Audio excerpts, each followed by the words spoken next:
Bonjour à tous, aujourd'hui c'est une vidéo différente des autres que je vais vous présenter. Nous n'allons pas étudier un personnage historique, mais un monument historique.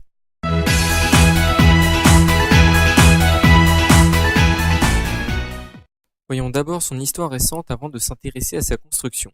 Pour commencer, il faut savoir que l'obélisque vient d'Égypte et non de France. Waouh, révélation! Il a été offert par le vice-roi d'Égypte Méhémet Ali en 1830. Mesurant 23 mètres de hauteur et pesant 230 tonnes, il fut extrêmement compliqué de 1. L'emmener en France, puis 2. Réussir à le placer sur la place de la Concorde. Son voyage démarre en décembre 1831 lorsqu'il est embarqué sur un bateau direction Paris. Le voyage dura près de 3 ans puisqu'il arriva à destination en août 1834. La mise en place de l'obélisque le 25 octobre 1836 a été dirigée par l'ingénieur Apollinaire Lebaz, grâce à des machines élévatrices et des gigantesques cabestans. Louis-Philippe assiste discrètement à cette minutieuse opération pour éviter d'être ridiculisé si elle échoue. Pourtant, elle va réussir et au moment précis où l'obélisque se dresse enfin, le roi paraît et reçoit les clameurs de la foule ayant assisté à cette mise en place. Maintenant que nous savons comment l'obélisque est arrivé à Paris, nous allons découvrir son histoire et surtout pourquoi il est parti d'Égypte.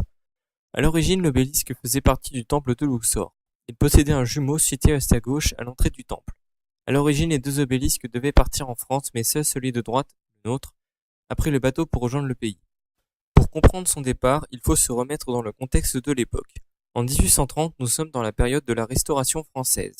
C'est Charles X qui règne sur la France. L'Égypte, voulant une bonne entente entre les deux pays et à l'instigation du baron Delord et de Champollion, va offrir à la France les deux obélisques du temple de Luxor.